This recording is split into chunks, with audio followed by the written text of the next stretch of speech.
So I was at work today, and I He's a work at working the man. I work at the arena, and there's camps people at the arena. And the girl asked me a question today because she needed to turn off the lights before we left, or one of us needed to turn off the lights. And she's like, "Do you want me to close the lights?" Now I got a question for you. Do you say close the lights or turn off the lights? Turn off the lights. Right. That's what it is. That's the only correct answer here, Do you right? want me to close the lights? I've heard that before. Have you really? And it baffled me for about 35 minutes. Honestly, more than that, because I'm still thinking about it. And that was about 5 hours ago. Do you want me to Close the lights. Because I've heard people say that. I don't know why. Maybe like a closing time kind of deal, you know? She want me to sing a song. Yeah, absolutely. Closing Maybe time. that's Like, what they're thinking. I was baffled. I was the lights. baffled. I didn't know what to say. I said no. I Doesn't think it because say? I was still up there and I didn't want to be in the dark. Doesn't it say on off though on the It switch? is. Sometimes That's. I would think there's times you where it don't says on off. open the lights. I don't You think open I've it- ever heard you someone open say a door? open the lights. You do open a door. You do open a door. You That's can weird. close the door. You don't turn off the door. You know what? I think I've like You don't kind of turn off heard the that window. expression. Yeah, I think I've heard that expression, but I haven't like heard it in person. You know? No, I haven't I've never someone heard say anyone to where I'm use like, it, but "Wow, I've heard it before and I knew it was a thing, but it's absolutely the wrong thing, right?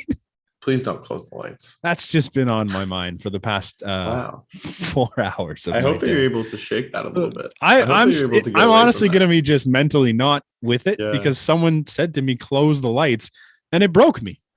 It broke me. If you're listening, first of all, thank you.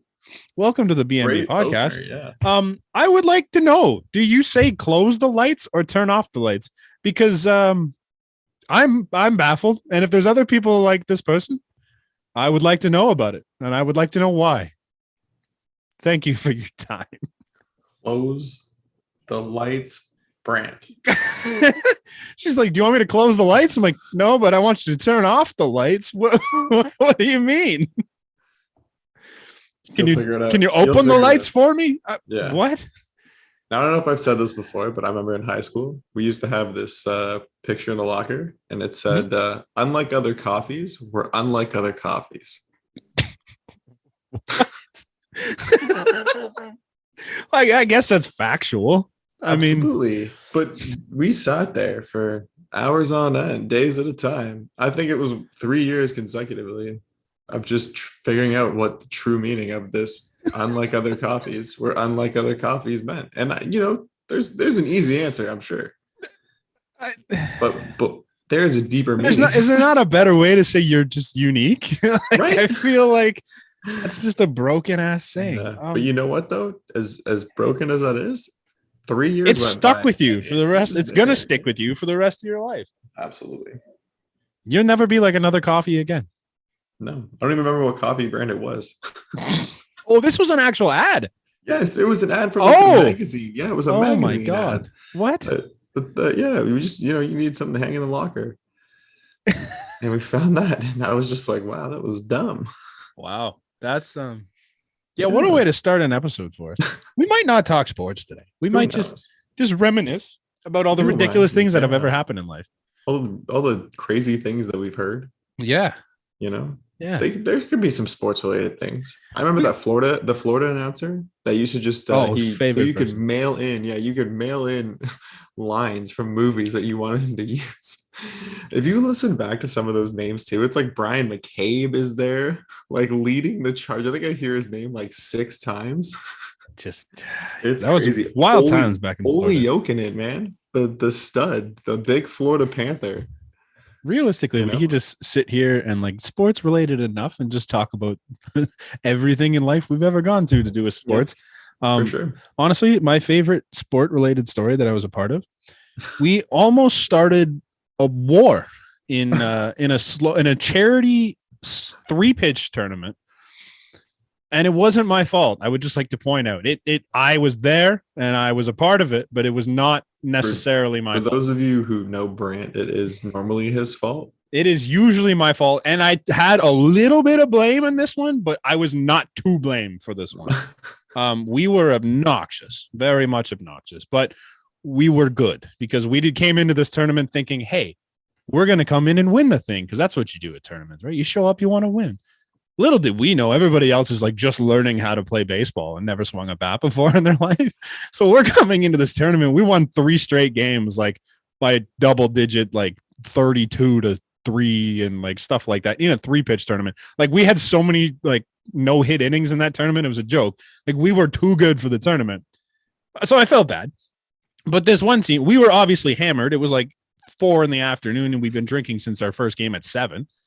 So this one guy never hits very often, so he crunches one to the fence, and like his buddy is running backwards, just laughing at him.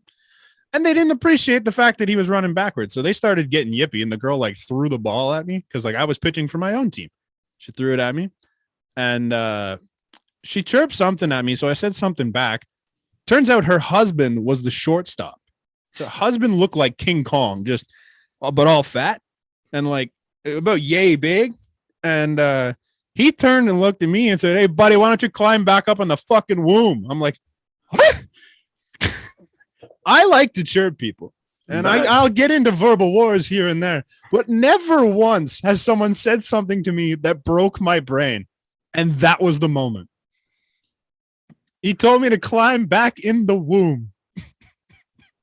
Did you try? I hope you didn't try. I did not attempt that, because that's the weirdest thing I've ever heard. Yes.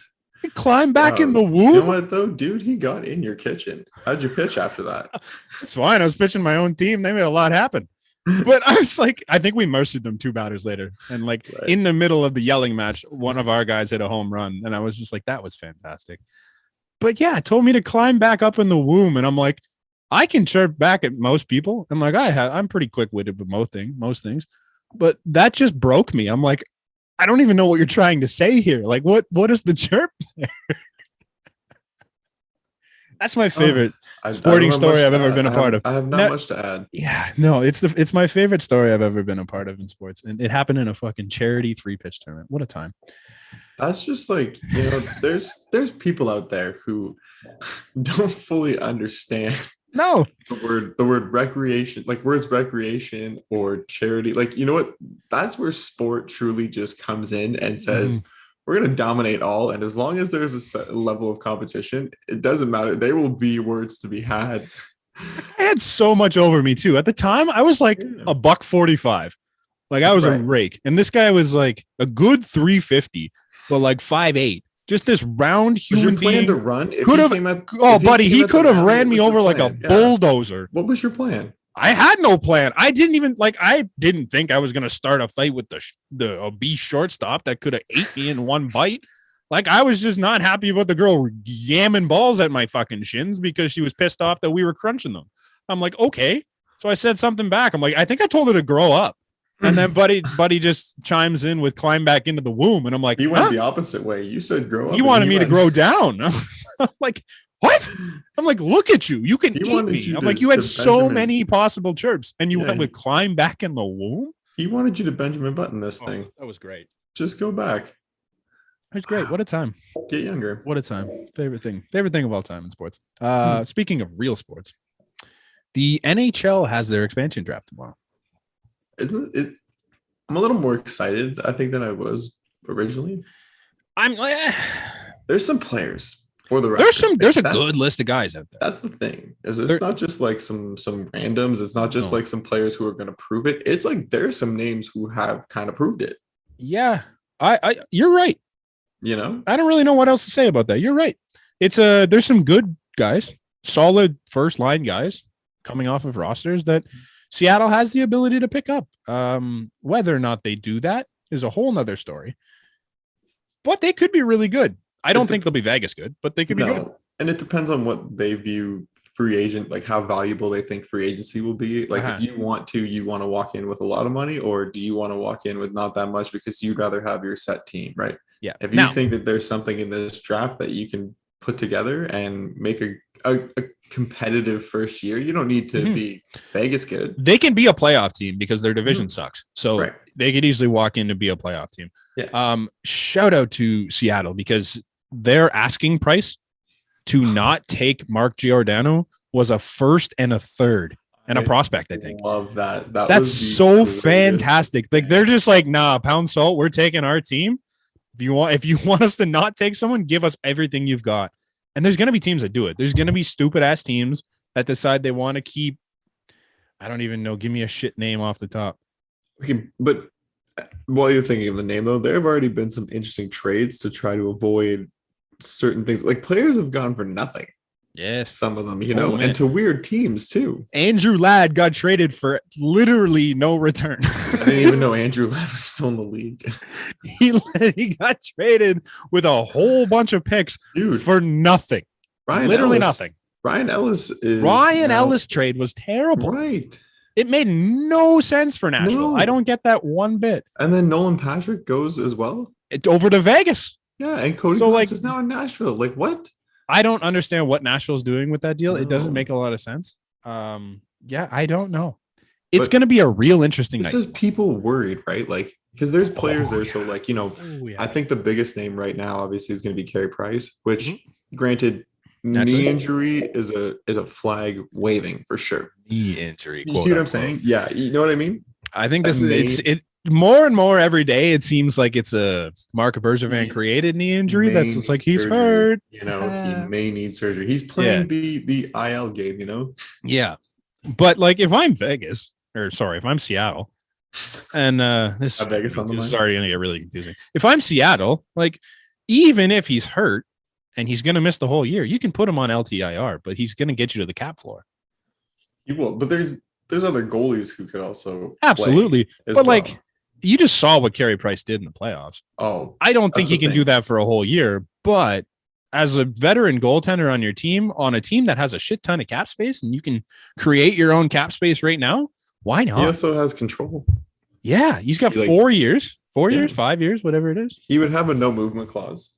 Yeah. So he's not going anywhere. He waived that for this team. So he's obviously shown maybe he can He'd if things didn't pan out. You're not paying him his full contract. He's only due, I think it's like 8.5 each year after the next one. Okay. Because they already paid him like 15 mil a year for the first however many years of that deal. So a lot of his actual money isn't being paid out right now. It's already paid out. That makes one of the most it makes the most sense, for picks for people that are available there. Now, I think that team also has an interesting pick, or would have had a more interesting pick in Jonathan Drouin, because they left him exposed as well. But he he was not there for the playoffs. He isn't I don't think he's the scorer that people thought he would have. He doesn't have very much upside there. I think he's got a lot of upside in playmaking, but then I also think there's a lot of players like him that are available in this draft for a lot less money. Yeah. And especially when you have a guy like Carey Price sitting there as well, that. Carey Price and Shea Weber. Shea Weber may never come back, but there's two options there. But you don't want to. But that's the thing, is you want to draft somebody who is going to play for you. And I think if Carey Price is there, for me, that's my pick from that team. Originally I was like, oh, what's the point? It's a terrible contract. But if any team in the league can take on that terrible contract, it's the Seattle Kraken. It's a new team. They have nothing right now. They can just create whatever cap situation they want. And if they want to use their team to put this veteran goaltender who will teach the next guy, do it. Why not? It's $10.5 million. It sucks for a goaltender. There's only 2 that have that contract, and they're both boat anchors. And they're also close to signing their presumable backup goalie for 10.5 over 3 years. So then you already kind of have an idea of your goaltending costs X amount of dollars. Yeah. If you kind of fit that in within 12 million, you're 12. You have 2 goalies at $12 million. You're okay. You can live with that. That's normal for a cup run usually. Yeah, you can live with that. You want 2 goalies. And is there any better goalie to teach the next goalie than Carey Price? No, because I don't think you're going to get the Ben Bishop that's led Tampa Bay and Dallas. I don't think you're going to get Braden Holtby is Braden Holtby's past his prime. He's gone. I would rather Carey Price than those guys, just because he's been one of the best goalies of all time. And any other goalie is a risk because of the free agency, right? If you were to take Tuukka Rask or even a Yaroslav Halak, they could just easily say, okay, I'm going free agency, right? There's a couple names out there that would make sense, like the Kakinen out of Minnesota makes a little bit of sense. But I think you wouldn't hate having Kakinen behind Carey Price, because as it sounds, Carey Price might not play next year anyways. So you have Kakinen to be there, and you have Carey Price around to just mentor this young kid into being the next Carey Price. I think it makes sense from a leadership standpoint. I think it makes sense from an on-ice standpoint to be your backup if you need him. I think it makes sense for the future, for the now. It just makes sense. Even bringing one or two names like that with somebody else could also help in free agency as well, depending on the way that you draft everybody else. Because like you said, right now, your cap is whatever you want to make it. I'm sure they've drawn lists upon lists of possibilities. They have 9 or 10 different teams right now. Absolutely. There's been everybody top to bottom who has come forward with a list and said, hey, here's what I think we should do. We could do, yeah. And here's how much it's going to cost us. And here's how much we're going into free agency. And this is why we should do it, right? So, no, I think it's going to be – I just think that getting that goalie, like the goalie – it's a big play. Learn from Vegas. Marc-Andre Fleury was there. And what did they do? They took him, and he went to a cup. Yep. I mean – Pittsburgh paid them to take him, which was hilarious. Absolutely. That's funny. I am so excited for whatever team does that this year. But they did that because you know what then? Like Price waiving his no trade clause was them agreeing you're going to expose me so I can be drafted. And that was the same thing as Fleury and Pittsburgh kind of saying like, I'm understanding that this time's over here. Yeah. You know, it's over. Yeah, it seems like that type of thing. If you're a smart general manager, the way Ron Francis, I hope is. You would hope if you're a Seattle fan. Now, on the flip side of things, this could very well be a blessing in disguise for Montreal because they're in a very different spot than Seattle, and they need to get that $10.5 million off the books. Jake Allen can get it done. I think Jake Allen is a legitimate starting goaltender in this NHL world. I think he's better than Carey Price in the regular season. But you cannot build a team with that sitting there for this stretch where you have guys coming up that are young and you have them here now. They're going to need to get signed soon. You can't be handcuffed with a $10.5 million goalie. That just doesn't work. It's a lot of money to spend in the back of your net, you know, where he's not able to play the whole ice and not able to do what a lot of guys who are getting paid the same amount of money. Like, granted, you know, you want a great goalie because we just witnessed absolutely what he happens carried when them. You haven't. Yeah, and the other side of things, they won him the cup. So, but we've also witnessed that you could find a goalie for a lot less money who is going to go on the same kind of hot streak and get you there, right? And the thing that we kind of then saw was that past that $10.5 million, there wasn't any scoring that was able to compete with all the scoring that was coming from the other side and all the pressure that was coming from the other side. That team needs scoring more than it needs Carey Price right now. And they showed that. Yeah. And I think that's why, you know, if you lose Carey Price, you're able to reevaluate and become a little younger even. You know, you're able to play these young kids and give them more opportunity. You know, hopefully you don't see the likes of Evans anymore and more of a Kotkaniemi and Cole Caulfield and Nick Suzuki to build upon that, you know, in pressure situations. I'd love to agree with you and say, yeah, they're going to go on this nice run where they just start doing that, but they kept the same GM and the same coach, and those two don't have a fucking clue. So. Absolutely. And, you know, they find a lot in Josh Anderson, which granted, he finds a way to be right on the spot, but when it comes to a full 200-foot game, he's not there. He disappears at times, and it's just painful to watch. The thing with Montreal, they have a lot of free agents right now. They really do. They're currently losing Corey Perry, Yoel Armia, Philippe Deneau, Eric Stahl, Thomas Tatar, and then Lehkonen and Kotkaniemi are RFAs. And then they're losing John Merrill and Eric Gustafsson on the back end. Not as big a deal, but still a deal.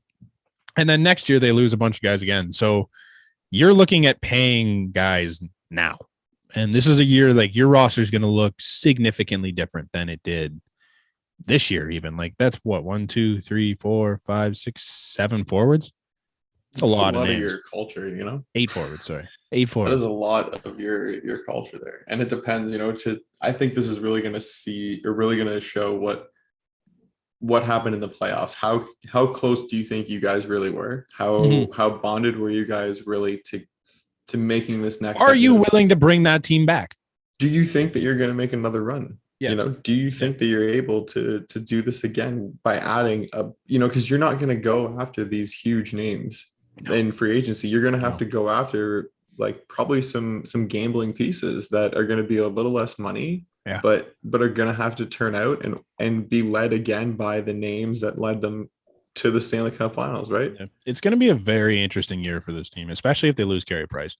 Yeah, I think you've learned like teams now have kind of learned you don't need to be like home ice is really nice, but if you're able to just kind of win games and steal games, like you don't mind playing the upset, right? Especially the team like Montreal. Montreal does not care about being the underdog in any series as they've shown. I don't think they're going to care. Yeah, I don't think they're going to care next year either. It'll be wild. I'm interested. It'll be neat to see what they can do with their remaining 7 forwards, 8 if you count Drew in, and like see what they build on top of that. I hope especially depending on who they lose. We're pretty good this year because there's going to get a lot of looks. I don't see slide some of their D-men up.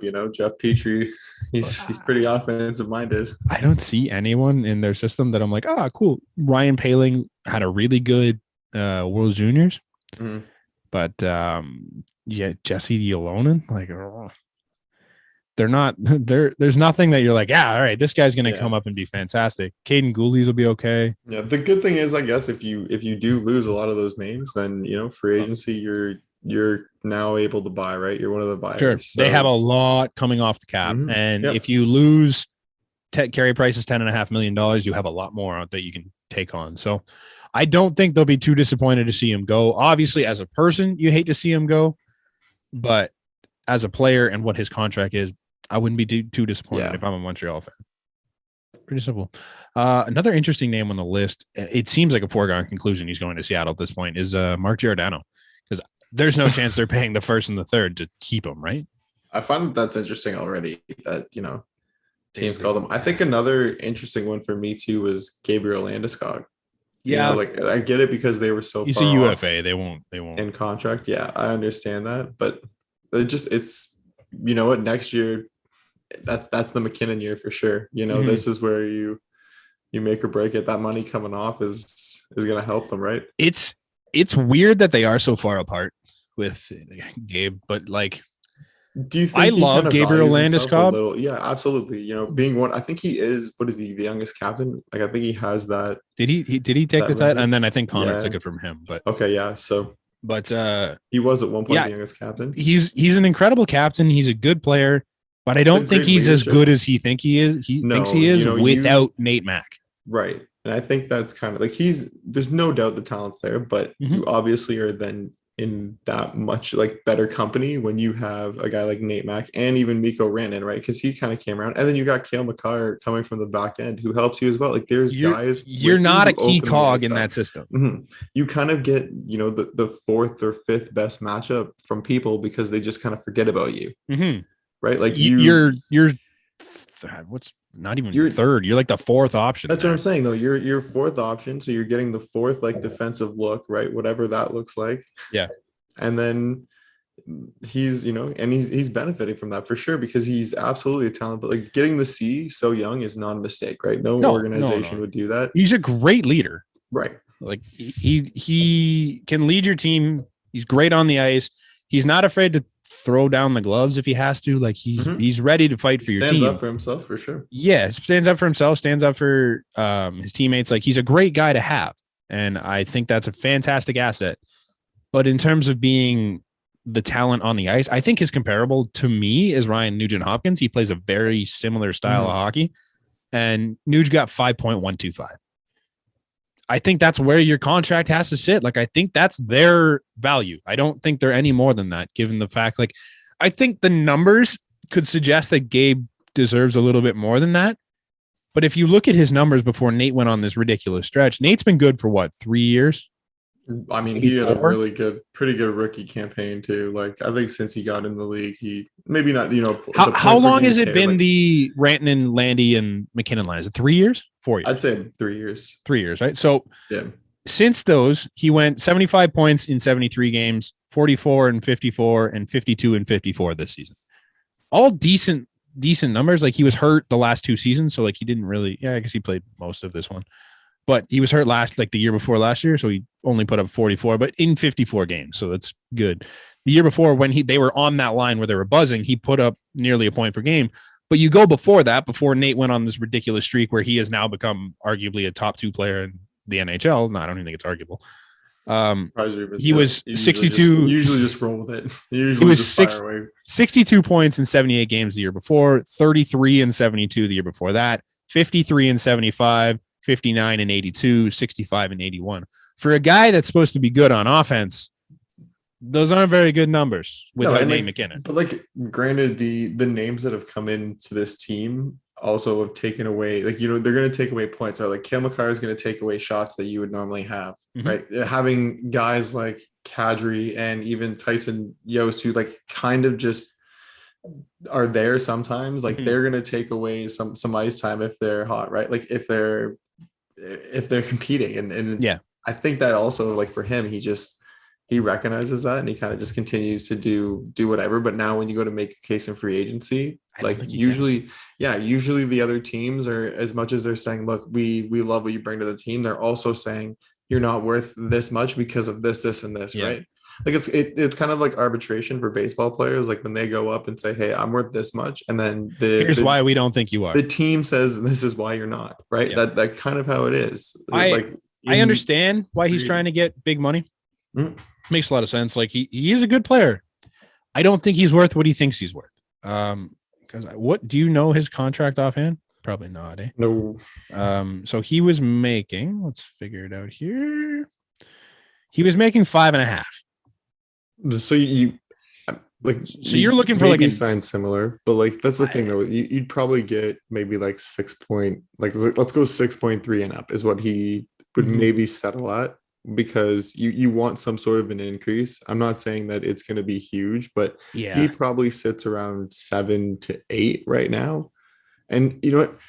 The thing is though, is that is then that kind of dictates what team you're going to, right? There's teams like Detroit who I'm sure would love to bring a guy like they could definitely afford that into their culture, right? Sure. And have him be one of the guys of the team, and to help out with Dylan Larkin wanting to, to stay there and find success there. And they just traded for Nick Leddy, did they not? Like, I believe from the Islanders. Yeah, exactly. So they also just traded away Anthony Mantha last season, but they got Jacob Vrana, who went on an absolute tear because of it. Yeah, could be like this. That's the thing. If you want to price yourself into the $7.5-8 million range at that quality of player, then you're not going to go to the Colorados or the Tampas or the teams like that. You're going to go to a team like Detroit, who is trying to find their identity. They can pay you. Yes, absolutely. And like, isn't it weird how Detroit's kind of just been so quiet and, not really competitive for a team who has such. They're just building. They're like quietly building this team. But this is kind of the year then, there's some big names who are sitting there and who are available. And, you hear like Seth Jones is going to free agency, like potentially, right? And and then there's going to be like Jack Eichel, who wants out of where he is. Right. And like, so Gabriel Landeskog going there is somebody else you could bring in and, maybe offer him 7 and a bit. But if you've got the cap to do it. Yeah, I think he might be kidding himself to think he's going to go to any of these big name teams for $7.5-8 million. They can't, in a flat cap world. They can't afford it. I think his number should be 6.5 for Gabe Landeskog. I think that's a safe spot for Gabe to sit at 6.5. It's $1 million increase over what you got, which doesn't sound a whole lot until you realize that the cap's really only gone up like what, $2 to $5 million since he signed that deal. And I think it still puts you in a team that is competitive. That puts you still you in have a spot you where have the best chance to win the cup, arguably. Yeah. And you are a guy who is going to play top 6 minutes no matter what. You can play PP1, PP2. You can play pretty much all over. And I think that's going to be great to have. Like, it's sad to see him want to go from Colorado, because I feel like, they're right there. Yeah, they were so close this year. I thought for sure they were going to at least make the finals. Yeah, and it's something that they could realistically afford if he was at a realistic number. He could easily go back there for $6.5 million. I think they could take him. Now, the Cale Makar situation hurts him because they want to pay him, and I get that, as you should. You have to. You absolutely have to. You have to be looking forward to Nate McKinnon and seeing what he's going to get, because even though he says he's going to take less doesn't mean he's going to take the 5 that he's playing on now. No, less means he's not going to take 14. Exactly. And so you hope that maybe you get a little more cap relief. Like, you hope you get some sort of increase or, some sort of benefit off the roster. I think there's players on that team that are not going to be there when Nate McKinnon goes to get his money. And that will help you as well. But, you're right. These are all things you have to think about. And for them, you can't, I feel like the Leafs kind of taught people a lot of things when they just threw the money that people wanted, that like their players wanted, and then anything can happen, right? Because they were expecting, because those contracts are fine if the cap goes up what it was expected to. If this whole pandemic doesn't happen, those cap hits are fine. Mm-hmm. But because this all happened and now the cap has been flat for 2 years, those contracts look terrible because you can't fit anyone else in. Right. Lots of teams are doing that. Mm-hmm. It's an issue around the league. And that's why you're seeing a lot of these panic trades now and these moves to get themselves in a it's why Andrew Ladd's going for nothing. Right. So it happens, and you don't anticipate it. If you're a GM or an owner or anything, you're not anticipating that happening, but you have to be prepared in case it doesn't go up the way you expect it to. And you can't just throw out all the money to Gabriel Landeskog when you know you're going to have to pay Nate McKinnon and you're going to have to pay Cale Makar, because those are two guys you want on your roster. Absolutely. If you lose them for Gabriel Landeskog, I think you've gotten a complete. That's a terrible trade-off. Yeah. I like Gabe. He's not anywhere near those two, though. Who do you think is going to go from the Maple Leafs? Before we get there, I think in terms of Gabe, I think his likely landing spot, because I know kind of transitioning between the two, the Leafs were interested in Gabe, and a lot of that had to do with Alex Kerfoot maybe coming off the books. Now, I think McCann coming in with his $2.5 million, I think he's making, might put a dent in the Gabriel Landeskog fund. Or even the Travis Dermott signing. Yeah, like I think might put. I don't think it's a move they're going to make. The talks were there. It's possible. Maybe I could see them doing it. I think you would have to trade a guy like Morgan Riley, even though I don't think it makes sense. Like it's possible, but I don't think they do it. I think his likely landing spot is St. Louis, because St. Louis is among the 7 teams that he wanted to go to. Right. And they have a projected $17 million in cap space. So they can give him that money. They're letting their score completely walk. They're just letting Tarasenko walk away for nothing. 7.5 just completely come off the books potentially, which is bananas. But I mean, they have 3 UFAs and 4 RFAs. So if you think you got on forward alone. Yeah. So I think that's his likely landing spot. If Colorado isn't willing to give him that and he's not willing to come down, then I think he's going to end up in St. Louis. It just makes way too much sense. In terms of the Leafs, I'm not happy with Kyle Dubas for once. The 8-1 system makes no sense to me. I don't know why any team would ever go 8-1 to try and protect a 4th D-man. Doesn't make any sense, especially the Toronto Maple Leafs. Like, we did this to protect Justin freaking Hall. Like, are you kidding me? Like, they could have done this whole thing, just let Hall get exposed. They could have protected McCann and Kerfoot, left Engvall out there to say, here, he's yours, because I want nothing to do with that contract, and let Hall and Dermott be the prizes that they can go and get, because neither of those two guys hurt you. They're both supporting pieces. Kerfoot is too, yes, but you need forwards. You don't need those 2 average defensemen, below average in one of their cases.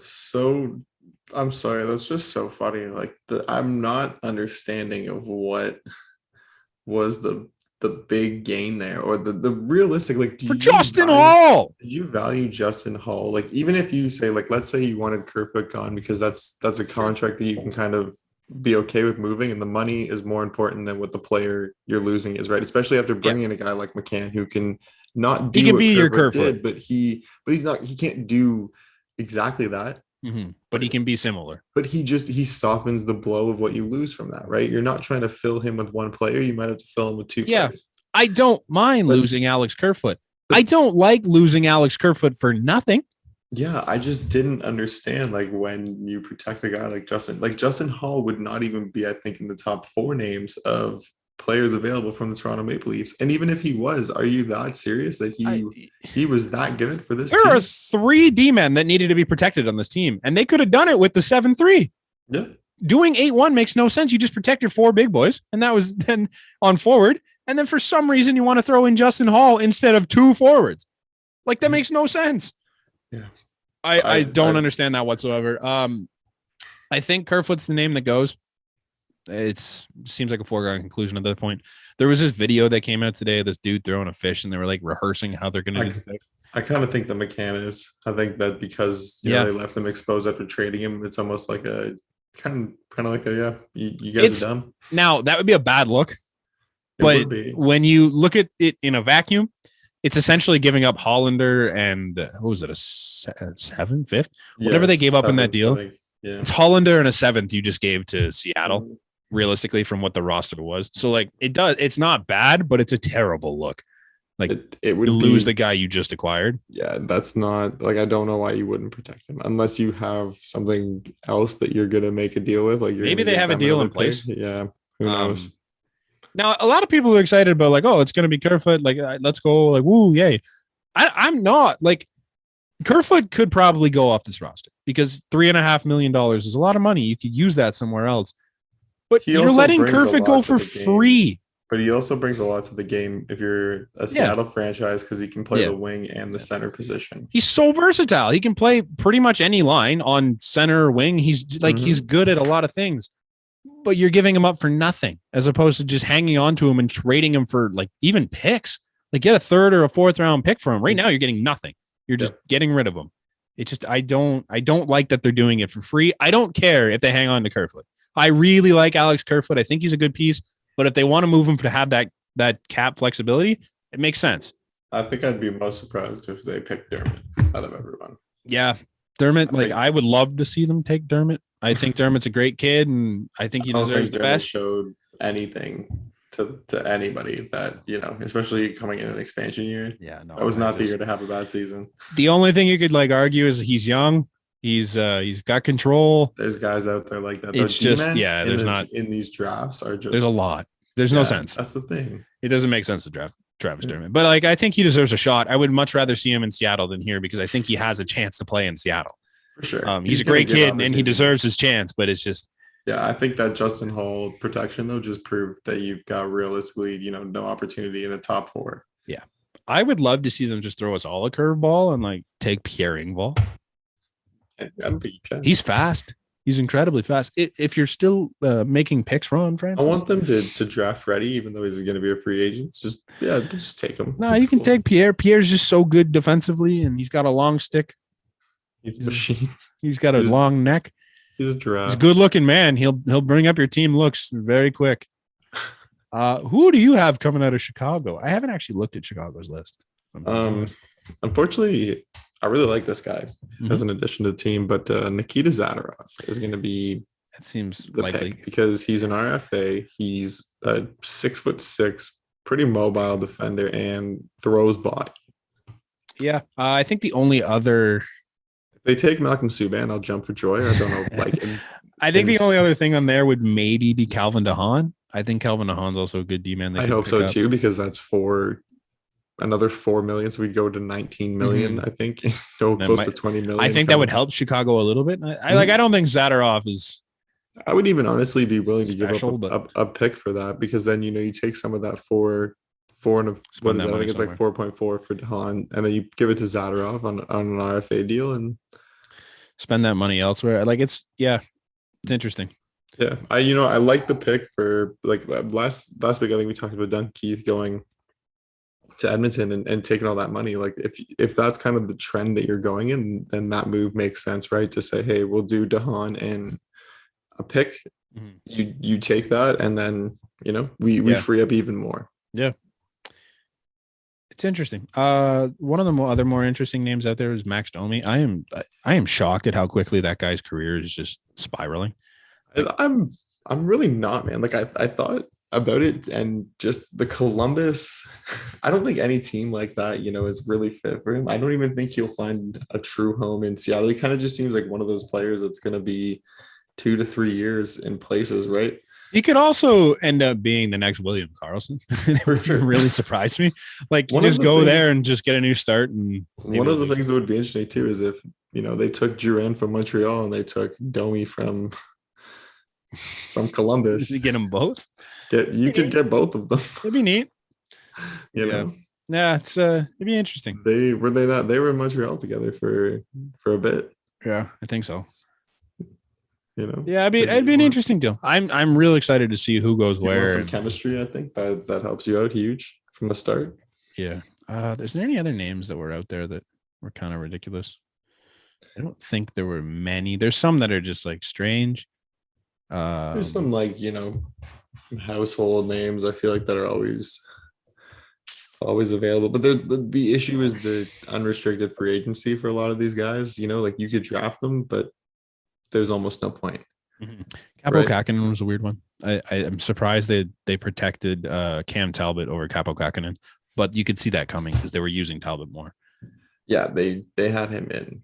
They were just Minnesota. They might even lose Kaprizov, which is it's just not looking pretty for huge. Yeah, they could fall apart real quick. That team could go from like one of the more exciting teams in hockey to just like off the radar so quick. I know.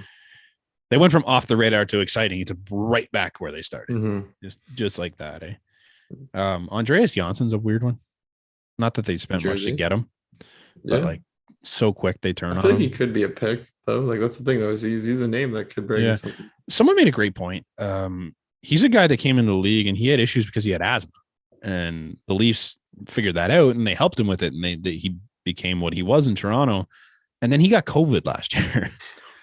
Right. I think I remember hearing about that. So like if you have a guy with a respiratory issue like asthma and you stick him with COVID, might not produce the way you want him to in terms of a sport like hockey.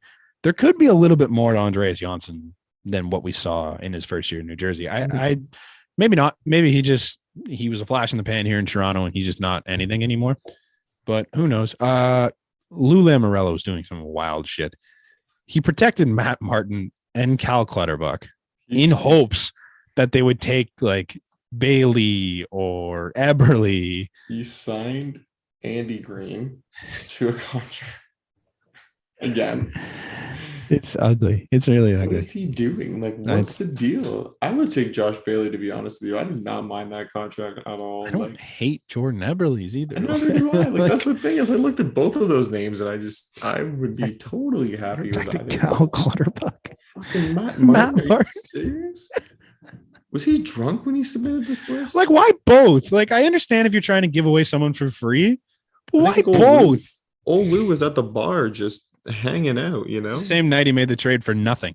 Yeah, and I've seen a couple like predictions, and people are saying like Casey Cizikas out of all names. Like, I think that's the most common name. Maybe to try and keep the money, but Casey Cizikas is a free agent. I'm pretty sure. Like, that's just doesn't. But even still, like, no. If Jordan Eberle or Josh Bailey, if Eberle and Bailey are on the board, I'm going to take one of them, dude. I think even isn't Hosang available too? Like, yeah, but Hosang's tainted water. I don't know what's going on there. Never gotten a shot. He gets like 4 games. He gets a 9-game minimum, and that's it. He's gone. Yeah, it's wild. It'll be exciting tomorrow, though. It's going to be an interesting night for sure. What time is it at? Starts at 8. It'll be an interesting time. The last one was kind of fun, just the way they revealed everything, and we get to see the jerseys now, like somebody wearing the jerseys, which will be cool. Their jerseys are going on sale shortly after that, so it's. I actually just saw notable players available. So there's like Mark Giordano, right? Nino Niederreiter. That's another Jonathan Quick from the LA Kings. Yeah, that's I wouldn't go that route. No, Duchesne and Johansson from Nashville. PK Subban actually available.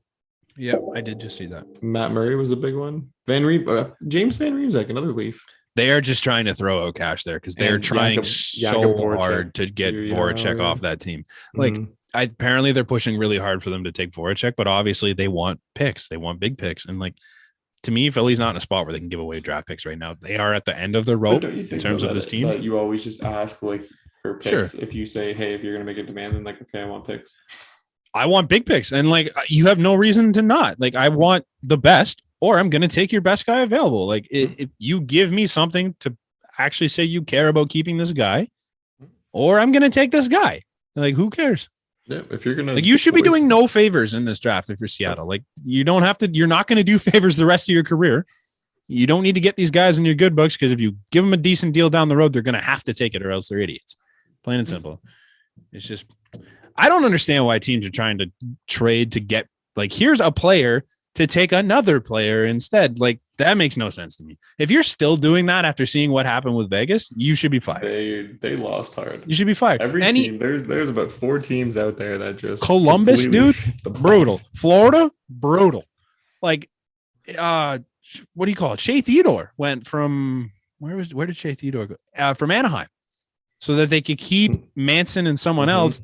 So they traded Shea Theodore so that they could keep or so they could take Clayton Stoner. Right. And now Shea Theodore is arguably a top 10 defenseman in the NHL. Like, just boneheaded plays. It just doesn't make any sense to me. Just take who you want, please. If I'm Kyle Dubas too, like in that situation, it's like, hey, maybe I want to keep Kerfoot. If you want him, he's yours. I'm not giving you someone else to not take Alex Kerfoot. Take him. Who cares? Take Jared McCann. I don't care. It doesn't make sense. Yeah. You don't, I guess, yeah, because right there, you lose one, you have the other, Yeah. Like, hey, it is what it is. If you want him, you take him. I'm not giving you picks. I'm not giving you a player. Because, like, what if I trade you a first and it ends up being some stud that's good in 3 years? Yeah, and you know what pick it costs you? It costs you a 7th-round pick and Hollander, which... It's fine. Whatever. Okay. Yeah. I'd rather trade a Hollander. I'd rather than pick Hollander in a 7th than a first, the 3rd, and Kerfoot. Like, it just doesn't make sense. The Blue Jays. We didn't have much to talk about. It rained out today. Terrible yesterday. Yeah. We can pretend they were rained out yesterday, but they were not. Rained on. It was raining, but it didn't cancel the game. Raining grand slams. They look good last night is the problem. Like, outside of Ross Stripling and Anthony Kay, they shut them down. Like, the bullpen looked great, which is something that hasn't happened often. Ross Stripling was... But Ross Stripling and Anthony Kay were bad enough that it too worried was about moving to Toronto again. Yeah. I feel bad. Like, that's obviously a shit situation with a 5-month-old kid. But it sucks that it affected him that hard. Yeah. Yeah, but like the rest, like they had 11 hits last night, Brandon. If you put up 11 hits, you typically win a ball game. Would they lose like 11-4? Yeah, 12-4, I think was the final score. No. 12-4, 13-4. I don't know. It was a lot. All I know is like 10 crazy after the first. Like it was like they got out hit 15-11 and they got outscored 13-4 or whatever it was. Like that's crazy. Yeah, but the series before that, like you beat up on Texas completely, fantastic, which is exactly what you should do, right? And that's perfect. And I hope that they're able to do that, right? Because you're still going to see the Orioles come in. You're still going to see a struggling Yankees team. Yeah, I think they're going to good run here. Good news is that Merriweather's not far away. Barocki's already back. Thomas Hatch was supposed to start tonight, but obviously he's not, and now he's not going to tomorrow because they're not doing a doubleheader. They're just going ahead. So you might see him out of the bullpen tomorrow. You might see him the next day. You might see him for his next start. Who knows? But Thomas Hatch is ready, so he's up. And then Nate Pearson, they found out he just has a sports hernia. That's what's been causing all his injuries. So they're going to monitor it. He's going to go to the bullpen for the rest of the year, and he maybe end up with the big club by August sometime. Now, you could be looking at a bullpen in August that features all of Romano, Hatch, Barocki, Pearson. Maybe they bring in someone on the deadline. Who knows? I would hope so because, given these guys are just coming back and dealing with injuries. Right. Yeah, I would hope that you bring in a little more insurance from it. Like you have proven within the organization, you have some insurance yourselves. But yeah, I think when you get to the real playoff run, like, man, especially with a team like Boston, who you're going to have to go through, and they've shown they mash the ball, and if you're off, you're off. Yeah, and they're not usually off, especially this year. In terms of insurance, too, John Axford, who the Jays recently signed to that veteran deal, he's got a 1.13 ERA in AAA right now. Stud. It could be good. That's nice. Stud. That's a nice piece. Hey, he comes up, does a little job as the middle relief pitcher, and he does a good job at it. That's huge. You're getting him. You're getting Hatch. You're getting Pearson. You're maybe getting Merriweather. You got Barocki back. Like, this bullpen is going to look night and day different than what it did in June. And that was your biggest issue coming in. Like, your team is obviously going to hit. They're scoring a shit ton of runs, and they're still doing it. Your starting rotation's good enough. Obviously, the Alek Manoah news hurts. You didn't expect him to go down on the IL, but he did. It's whatever. So, yeah, here we are. But, it's the next guy up. This team is very unproven. And this team, I think that this kind of shows, though, like that making a trade for pitching before it's too late is something you should do. Yeah, it's something that they might feel a little more not pressure towards, but think a little more into and look a little more into of what's available. I don't know if I can buy into the the point a lot of people are making, not on the pitching. We need a big name. We have big names within the organization because Marie is he's in, and especially like Robbie Ray right now. You need 1-2 starter. Steven Matz has been pretty okay, but like you're right. You need maybe even like a 2-3. Like you don't need just someone to get you through. The next guy. Yeah, because Ryu has shown he can be a 1-2, and Ray has shown he can be a 1-2. If you're gonna say Ohtani's numbers are good, then Ray's numbers are better, pretty right there. Better. Absolutely. Yeah, he strikes guys out. He's doing the Lance Lynn, but in a Toronto uniform, and he's got a sub-3 ERA now. Like he's been great. Right. I don't know if I can buy into the argument that like, oh, we should get the best position player available too, because there's nothing wrong with picking up more offense. And I'm like, your offense is great right now. You don't need to mix anything up. Like what is adding? You're not adding runs realistically. What you hope? You hope a guy like Gurriel Jr. kind of turns it on more, like, and he has been. And exactly, but that's so. Then if you have that going, why are you making any moves? These guys have shown together they want to do it, and you don't want to mess with that, right? Trading one of these names at this point in the season, could completely throw your team off. Right? If you have to give up something worthwhile to get a guy like Joey Gallo, it doesn't make a lot of sense to me. This team is more at a point where you need an off-season transaction so that when you go to spring training, they get a chance to learn with each other, right? Because they've kind of all been brought up together. They've played together for years now. Mm-hmm. And if you break that, you run the risk of losing the momentum that you're kind of building. Mm-hmm. Right. We know it's not the offensive side of the ball. We know that it's not the hitting that's getting us into trouble, right? Our hitting gets us out of trouble most games. The offense is currently sitting 5th in the MLB in runs, despite being 4 games less than everybody else above them, except for one team. Like they're one of, if not the best offense in baseball. I don't think you're looking to add to that. Like you can, yes, obviously it's possible. It doesn't hurt. But it doesn't make a difference. You don't need to. No. Who are the other teams? Can I tell me who the other teams are? Houston, they've been great. The Dodgers. Okay. Won a World Series, both of them. Yeah. Boston. Won a World Series. And the White Sox, who are only 5 runs more than us in 4 games. And the White Sox went and spent some big dough. Yeah. They have a great offense. Yeah. Realistically, their offense isn't as good at putting runs up as we are anyway. They're 5 runs. If we can manage to put up 5 runs in 3 games, then we pass them. So it's like, it is what it is. Like we have one of the best offenses in the majors. It is like, that is the Jays MO, and you don't need to improve that. It's not going to help you win more games. What's going to help you win more games is giving up less runs. I think you're trading prospects if there's pitchers available. And if you want to add to the lineup, you're not giving up shit. No. Like I'm not giving up value to get Joey Gallo. It doesn't make sense. They have an average pitching team and a pitching staff that gives up a lot of home runs, right? They're one of the bottom teams in home runs allowed, which is the theme of baseball right now. We are seeing that across all leagues, but it's something that's going to hurt you when your pitching is average, right? They've shown that, playing against average pitching and producing average pitching is only going to take you so far, and it's really not going to take you as far as you want to go. No.